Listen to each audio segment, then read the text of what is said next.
ஓம் நம சிவாய குருவல்க குருவே துணை ஆன்மீக நண்பர்களுக்கு வணக்கம். இன்றைக்கி நாம் இந்த வீடியோ பதிவில் பார்க்க போகிற தகவல் என்ன சொல்லி கேட்டிங்கன்னா, அருள்வாக்கு குறி சொல்ல வைக்கக்கூடிய ஒரு சக்தி வாய்ந்த குறிமையை பற்றி தான் நான் இந்த வீடியோ பதிவில் முழு விளக்கத்தோடு சொல்ல போகிறேன்.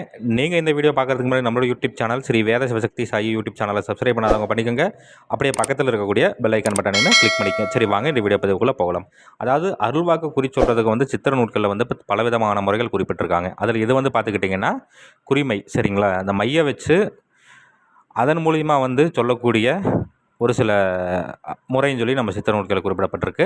இதை பார்த்துக்கிட்டிங்கனாக்கா ஒரு சிலருக்கு தெய்வம் உடலில் இறங்குது, வாய் திறந்து பேச மாட்டேங்குது அப்படிங்கிற மாதிரியான விஷயத்துக்கும் இதை நீங்கள் பயன்படுத்தலாம்.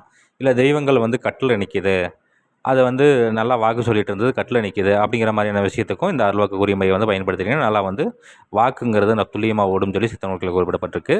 சரி, இது எப்படி பண்ணணும் என்ன இது அப்படின்னு சொல்லி பார்த்தோம்னாக்கா, செய்கிறதுக்கு ஏற்ற எப்போ அப்படின்னு சொல்லி கேட்டிங்கன்னா கிரகண நேரத்தில் பண்ணலாம். இல்லை அப்படிங்கிற மாதிரி இருந்ததுன்னா அமாவாசை நாளைக்கு நீங்கள் தாராளமாக பண்ணலாம்.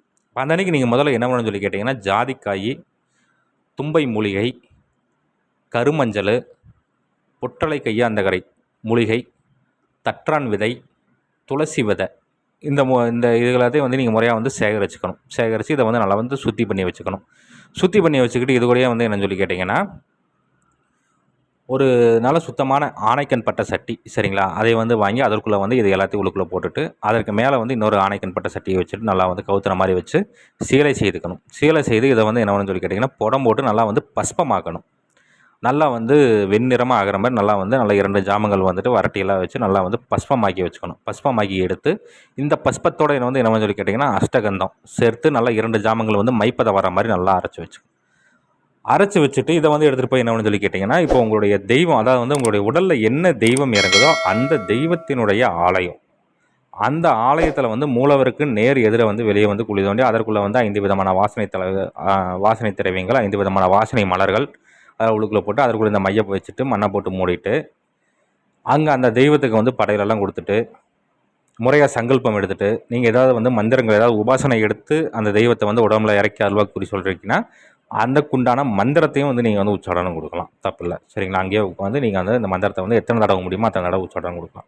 ஒரு சிலருக்கு இந்த மருள் பார்த்தீங்கன்னா தானாகவே வந்திருக்கும், சரிங்களா? அவங்க என்ன சொல்லி கேட்டிங்கன்னா முறையாக சங்கல்பம் எடுத்துகிட்டு அங்கே இருக்கக்கூடிய தெய்வத்துக்கு படையல் கொடுத்துட்டு விளக்கில், சரிங்களா? அதாவது இந்த பச்சரிசி மாவுனால் செய்யப்பட்ட விளக்கு, அந்த விளக்கில் நெய் விட்டு தீபம் ஏற்றிட்டு முறையாக சங்கல்பம் எடுத்துகிட்டு அங்கே ஒரு ஜாமம் உட்காந்து அந்த தெய்வத்தையே மனதார வேண்டிக்கிட்டு இந்த மாதிரி எந்த ஒரு கட்டுகள் இருந்தாலுமே எந்த ஒரு தடைகள் இருந்தாலுமே எனக்கு அந்த தடையை மீறி எனக்கு வாக்கு சொல்லக்கூடிய அந்த ஆற்றலை கொடு அப்படின்னு சொல்லி மனசார வேண்டிக்கிட்டு நீங்கள் வந்துட்டு மீண்டும் 9 நாட்கள் கிளம்பிச்சு திரும்பி அங்கே போயிட்டு ஒரு வெண்பூசணிக்காயை சுற்றி உடச்சி போட்டுட்டு உள்ளே இருக்கக்கூடிய அந்த மையை எடுத்துகிட்டு பத்திரமா வச்சுக்கிட்டு தேவைப்படும் பொழுது நீங்கள் எப்போல்லாம் அருள்வாக்கு குறி சொல்லணும்னு சொல்லி நினைக்கிறீங்களோ அப்போவெல்லாம் இந்த மையை சிறிதளவை எடுத்து உங்களுடைய உச்சந்தலையிலையுமே உங்களுடைய நெற்றியிலையுமே உங்களுடைய தொண்டைக்குழி இருக்கு இல்லைங்களா, தொண்டைக்குழியிலுமே இந்த 3 இடங்கள்லையும் நீங்கள் மையை சிறிதளவு வச்சுட்டு கண்ணை மூடி அந்த தெய்வத்தை நினைக்கும் பொழுது வாக்குங்கிறத சுத்தமாக ஓடும் சொல்லி சித்த நூல்களில் குறிப்பிடப்பட்டிருக்கு.